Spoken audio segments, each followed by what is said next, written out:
Hello everyone, welcome to Pixel Tidbits. Today we have a Grand Theft Auto online guide for the Kosatka and all its little vehicles. If you want to know about these vehicles, we have guides on the channel. In order to get the Kosatka and Grand Theft Auto Online, you gotta go to Warstock Cash and Carry. It'll cost you 2.5 million GTA credits. When you get it, you have several options. Each color renovation is 75,000. Each flag choice is also 75 grand, and each time you switch them, that's going to cost you. Sonar Station enables you to utilize sonar on your subsidiary vehicles. Guided Missiles increases the firepower. Weapon Workshop allows you to modify your weapons. And the Moonpool Vehicles allows you access to your secondary ships. Once you purchase the Kosatka, you'll be able to access it from the interaction menu. It's one of the only vehicles that can be accessed this way. It doesn't have a little spot you can go get it, like Terabyte, for example. You call it in with the interaction menu. It turns orange just like an asset when you're in the CEO menu. When you first get it, you might be inclined to just swim out to it. If you really want to, go ahead.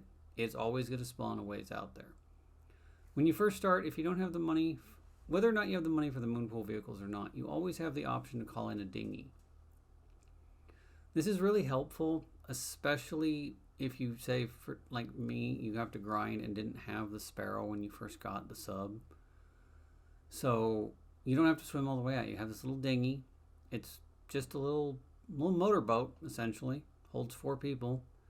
It'll spawn reasonably close to you if you're standing near a body of water, and just take off, head on out to your giant cigar in the water.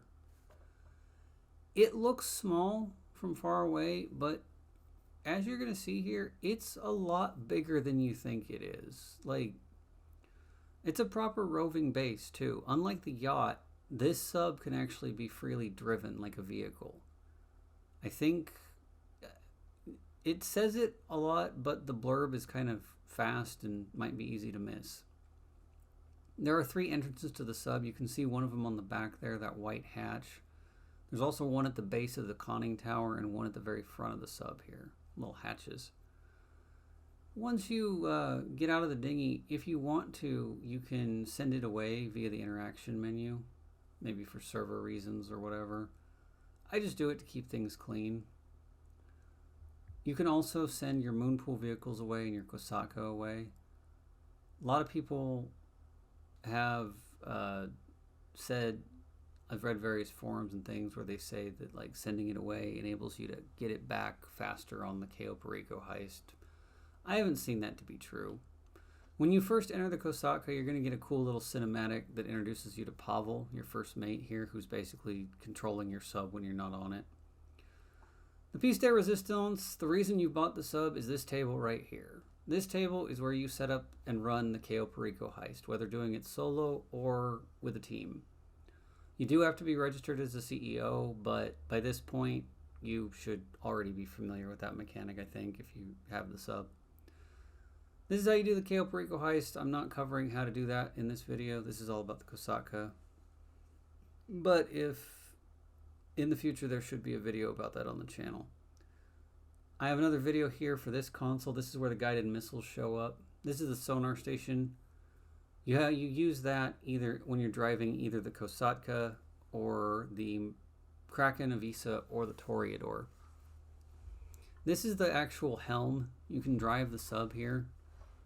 You have a D-pad prompt to sit down. You have 3 options: stand up, fast travel. Initially, the fast travel is going to cost you 10 grand per go. Once you complete the Cayo Perico heist one time, it goes down to 2 grand. Really useful when you're hunting down the treasure caches. Yeah, you lose a little bit of money, but at the end of the day, you make that up in time spent. Get the cool little cinematic that you see there every time. Once it's done fast traveling, you can hit X and drive it. It's big. It doesn't handle very well. For its size, it's reasonably fast. It's going to take you a long time to get anywhere. It's not the fastest vehicle in the game. This is really useful in instances like the beginning of the Cayo Perico heist, when you have to, if you choose to do the Kosatka approach and you need to get to the Merryweather sub.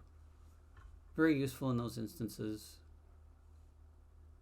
Underwater or above water, the game doesn't tell you this easily, but there is an autopilot feature. You can hold right on the D-pad and it will engage the autopilot. It'll keep the Kosatka exactly at whatever level, orientation and all that you put it. That way you can vacate the helm and say go infiltrate an enemy submarine or whatever you need to do. It does surface, it does go underwater. Standard crush depth is 500 meters. That's pretty much the standard for any aquatic vehicle as far as I know. You can access the periscope either from this location on the bridge or while you're driving the sub, you can hit a button and it'll activate the periscope. This enables you to use the Kosatka's missiles. It has small missiles, guided missiles, and torpedoes. I'll cover the weapons in a separate video, mainly so I can have all three of them at the same time. Little tour here. Going forward to the bridge, first things first is the front bow entrance, essentially. It's a little hatch on the front of the ship. If this ever happens where the ship's underwater, you can use your interaction menu to surface the Kosatka, but it doesn't interfere with you using the entrances. You can use them underwater or above water.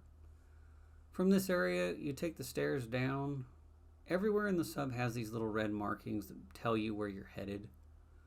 Down here is the captain's quarters and the bunkhouse for the crew. This area is just like any other location in, say, like the bunker. You have a computer, a bed, and a closet to change your outfits. Standard utilitarian facilities. Head out here. You can get into the kitchen and save yourself some money. You can refill all your snacks for free from here, unlimited times. It'll refill them all to their full capacities depending on your level. That can vary. I'm not quite 100 yet, still in the 60s, so it's a little lower. The snacks are found in the inventory menu, just in case anybody didn't know that. Pretty sure you guys do, but you know. I didn't know how to put the bow down on Black Ops 3 for the longest time, so, you know. Anyway, from the galley, you can head back to the rear of the ship and head down the stairs. We'll head to the back, and here is the central staircase and basically the middle of the ship between the moon pool and the bridge. In the front of the ship, you can find the security cameras, allow you to look around the sub. This prison cell will turn into the weapon workshop if you buy it. You can upgrade your weapons to Mark II capacities, apply ammos researched in the bunker, things of that nature. Also, you can buy upgraded weapon ammo. From here to the back of the sub, there isn't much in the way of functionality other than the staircase. There is a security office type thing. I didn't quite show it in this video. It's just a room, little room. There are multiple hidden, not hidden, but scuba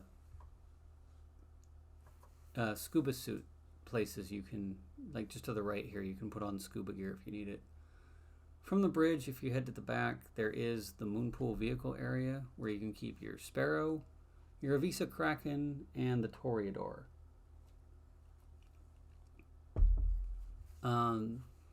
If you need to get the Sparrow or the Avisa, you purchase them by using the Kraken, the Kosatka tab in Warstock Cash and Carry. Once you purchase them, they'll be applied to your Kosatka submarine.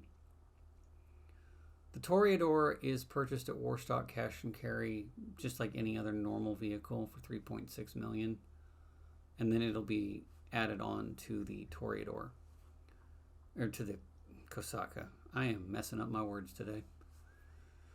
Scuba gear is scuba gear. You can apply it or take it off at your leisure at any of the stations around the sub. From the Moonpool vehicles area, you can take the stairs to the engine room. The only thing really noteworthy back here is the rear entrance to the sub. And this is a good indicator of just how big it is. All this footage in this video is sped up pretty heavily, so just to make it a little more digestible for everybody. So I'll give you an idea of how big this fella actually is. It's a pretty solid investment. The map will show, if you use the map to try to look at the overworld, it's going to show the Kosatka when you first boot it up. So you'll have to tap whatever the button is to switch. On PS4, it's the touchpad. You can call the dinghy either on the sub or away from it. If you go to return the Kosatka, it'll say it's returned and it'll disappear from the mini-map. It takes a hot minute to actually disappear from the game world. It won't be accessible. You could still stand on it and stuff, but it'll take a minute. The interaction menu, once you have them, allows you to call in the Sparrow and the Avisa. The Sparrow is really convenient. It can be spawned virtually anywhere in the game world. Usable on nightclub missions, heist prep missions, all manner of things. Not super durable, but the homing missiles, something to write home about. Anyway, you want to know more about any of these vehicles? I have guides on the channel for the Sparrow, the Terabyte, and the Kraken.